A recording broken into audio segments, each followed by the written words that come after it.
Wow, are we actually doing another Let's Talk video? Of course we are.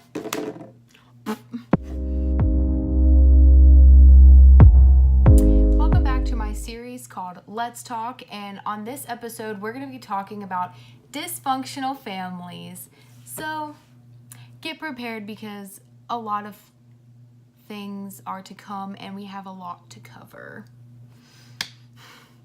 So the first thing I'm going to tell you guys about is I'm going to give you the definition of what a dysfunctional family is and my own personal experience of what it's like being in one and kind of like how to maneuver through it, even though I'm like 23 years old and it's been a long time coming and it's still a thing and will be for the rest of my life. So I'm going to give you guys a definition. So a dysfunctional family is a family in which conflict, misbehavior, and often child neglect or abuse on the part of individual parents occur continuously or on a regular basis, leading other members to accommodate such actions. Children sometimes grow up in such families with an understanding that such an arrangement, like within your family, is normal. Hence why I say normal. Dysfunctional families are primarily a result of two adults, one typically overtly abusive and the other codependent, or also it could be a person like that is one of your siblings is emotionally abusive or physically or so forth. And there could also be people who are affected by addictions or substance abuse or untreated mental illnesses. So let's get into all of that. So growing up, my family lived in Ohio, and then we moved to Virginia when I was about 11 years old, 11 or 12.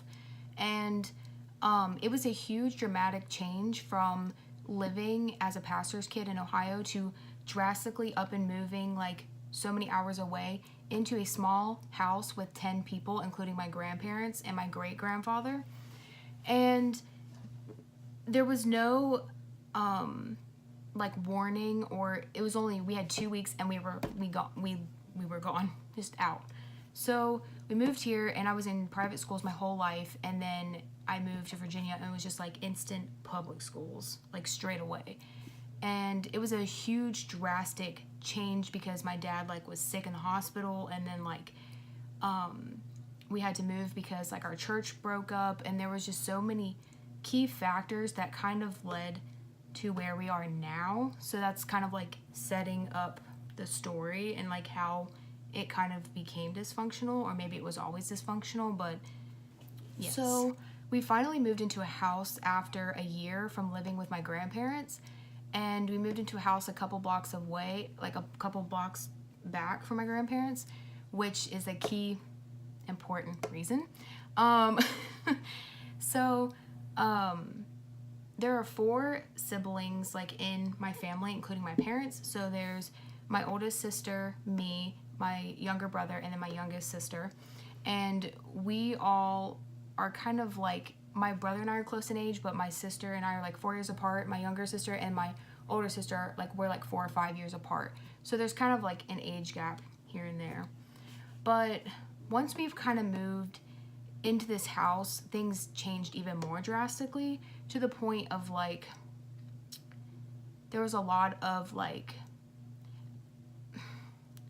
certain things that were just not healthy for our family. And my older sister was into a lot of things, including alcohol and drugs and smoking and doing a lot of crazy things, and also very emotionally abusive to not only me but my younger sister and a lot of people in our family, which is not hard for me to talk about because I've been in and out of therapy and I've like talked a lot about it. So like, yes. Going forward with that, there were a lot of times in my family where we didn't talk about our feelings or how we felt, or if there was a huge dramatic event or something that occurred with our family, it was don't talk about it, pretend like nothing is going on or nothing is wrong, which is very unhealthy and can cause a lot of issues with a lot of people within a family. My parents also are not the most healthy couple. They both have a lot of baggage from their own childhood that they never really talk about or deal with either. They kind of grew up in the same type of environment where it's not healthy, or we don't want to talk about our problems, or don't talk about the way you feel about something, even though healthy communication is key for families and any relationship in general. So with that came a lot of like emotional problems, and came with a lot of what they call as elephant in the room, or like it's almost like you don't want to talk about anything because nobody wants to talk about it, and if you do, it's looked down upon. And I think a lot of people also who are like in churches or in religion or like a Christian faith have that mentality of like everything is perfect, we don't have problems, or we don't live in a sinful world, and we do. So like we live in a world that's like crystal perfect, and we don't have to talk about anything, which is not healthy in any aspect, because that also creates lack of boundaries. So that's what I'm going to get into now. With boundaries comes a lot of like respect, and comes with a healthy, like creating healthy boundaries in relationships with your family.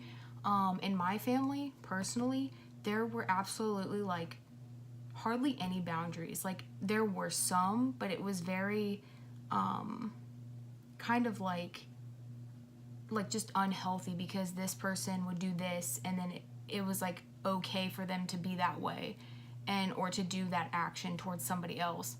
And a lot of times, like growing up, it was really scary, because there was some very serious like instances that happened, especially when you deal with somebody who has mental health issues and hasn't been fully diagnosed, and when you have another family member who has a physical illness and doesn't want to take care of it. It comes with a lot of problems, just issue after issue after issue, and then everybody in the family responds to it a certain way, and it's just like crazy. But I'm still like an adult, like I'm 23 now, and I'm still kind of living in my parents' house right now because of other things that have happened in my life, including this story. Like the first talk series I did, which you can watch down below, on unhealthy friendships or relationships. But living in my house now, I'm still living in an unhealthy environment, and I'm okay to admit that, because it's toxic and unhealthy. But every day is a different day, and you never know like how a certain person will react. Like it's just very weird.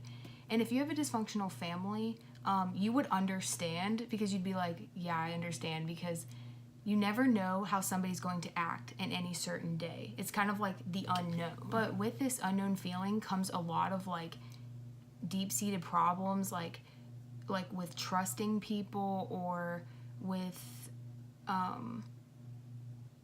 like the nervous, like you get nervous because you don't know how that person is going to like respond with you or act with you, because it's hard to tell. Some people are just like my parents, they're very like, will I go downstairs and my mom just decides to start an argument with me randomly, and starts gaslighting, and then like does the blame game, then does all these different things, and my dad comes in, and then he has that know-it-all mentality and won't listen to something that's like bothering me, or even if I'm not even doing anything, they create a problem from nothing.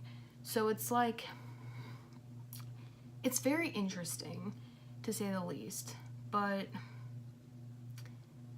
if you deal with that, I'm so sorry, because it is crazy, and you almost grow up to be like an adult when like you're really young. Because when I was really young, I got a job as soon as I could get a job, and I had to like pay for my own stuff, because my parents like neglected paying for things for me. They would always leave me up and hanging, because they lacked responsibility of finances, and lacked responsibility of taking care of their parental duties and taking care of their kids that they created. And yeah, it's exhausting. But I also am very appreciative, because I was in a group at my school for dysfunctional families, and I learned a lot from other people who struggle with the exact same thing. of finding a healthy space to not, they call it don't punch the tar baby, which is like don't get wrapped in somebody's like ways of them trying to like drag you into the dysfunction kind of, and other like tactics to kind of just not engage in that behavior of certain family members when they do come up or they do arise. And this past weekend my sister had a wedding, and it was like you could see all the different families and like my family, and how stressful and crazy that so many issues have not been resolved. So like I just decided to leave it on the dance floor and live my best life. But yeah, I'm gonna put more articles down below if you want to learn more about dysfunctional families, and if you think you have one, or you know that you're in one, or if it's just the worst thing ever.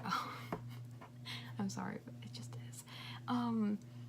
You can check out those articles down below. I'm also going to give articles on like toxic parents and toxic relationships, so that way you can kind of like understand and more about it, because I think a lot of people, my friends messaging me, a lot of people when they're in a dysfunctional family actually feel like they're the crazy one and that they're losing their mind and that they're the problem, but in general it's other people who have not faced their issues or have seeked out counseling or therapy who do need to do that.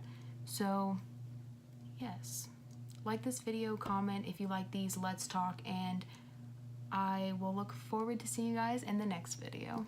Bye, have a good day.